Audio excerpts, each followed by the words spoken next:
Now, what's the main function of the respiratory system? Well, you might be like, duh, it's breathing.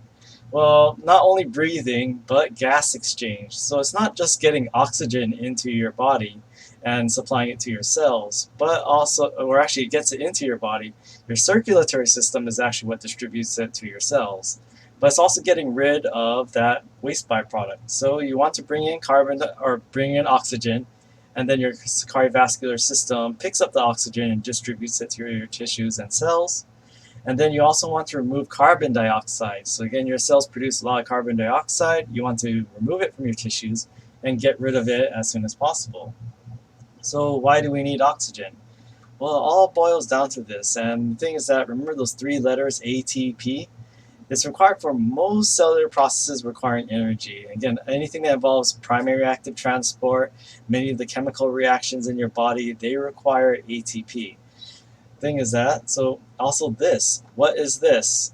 What is the powerhouse of the cell? Mitochondria is the powerhouse of the cell, right? But why is it the powerhouse? Because it makes ATP. But in order to make ATP, it needs oxygen. And we will get to this for Unit 3, so don't worry too much about the specifics right here.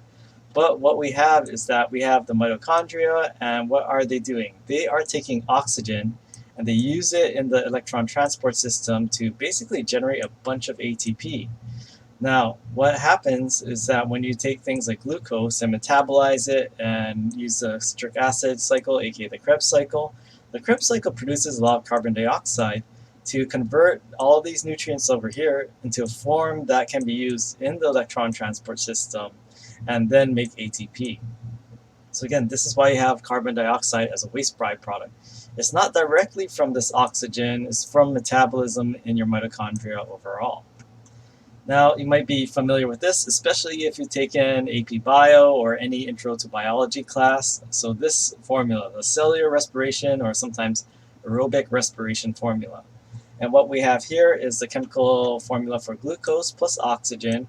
And then you react those together and you form carbon dioxide, water, ATP, that big form of energy storage, and then heat. Not all teachers teach that. If you had a really good teacher, they teach you that heat is also a byproduct of this chemical reaction. So again, glucose, oxygen, carbon dioxide, water, ATP, and heat. These are major products from that aerobic respiration. But again, this is why we need oxygen. You can't have this chemical reaction if you don't have oxygen as a reactant in the first place. Okay, so the interesting thing, actually, anatomy, well, it depends on what level, but at the gross anatomy level, all the organs start becoming pretty easy at this point. Basically, your lungs are just tubes that keep branching and branching and branching over and over again. So this is where your body interfaces with an environment, so your nose and mouth. That's basically your respiratory system is a tube going from here and then branching off into your two lungs into multiple smaller branches, but it's just like again, a branching tube just with different shapes. So overall anatomy is pretty simple. Now, this is what I don't think OpenStax actually says which is upper respiratory and which is lower respiratory.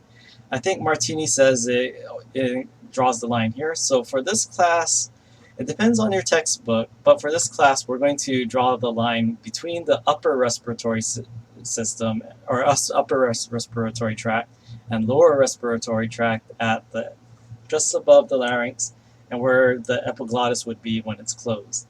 Why did I do that? Well, this is kind of things that your oral cavity is also in common with your digestive system.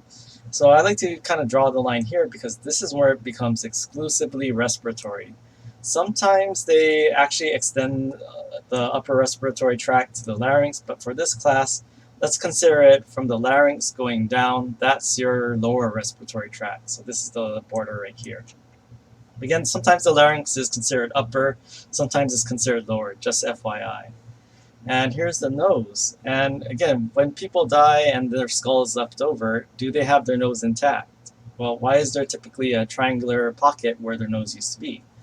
Well, the thing is that your bone has all that bone mineral, right? All that calcium, phosphate, and other minerals. So that's left over when you die. But thing is that cartilage, that is a connective tissue, and it has things that this type of connective tissue It doesn't survive like death. It doesn't last like bone mineral does. So this is why it gets degraded and decomposed. That's why when someone dies and their skull is left over, that's why you have that triangular shaped hole where their nose used to be. So all this cartilage forms the structure of your nose. And I mean, you can feel your cartilage, right? So you can feel this cartilage is kind of like, it's hard, but not completely hard.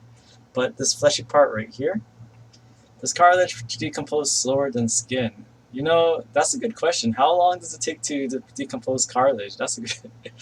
I mean, I should tap into like one of my friends who does forensic science, but it makes sense that like, okay, something that's softer, it would be easier for things like microbes to decompose soft fleshy tissue compared to something that has a little more structure.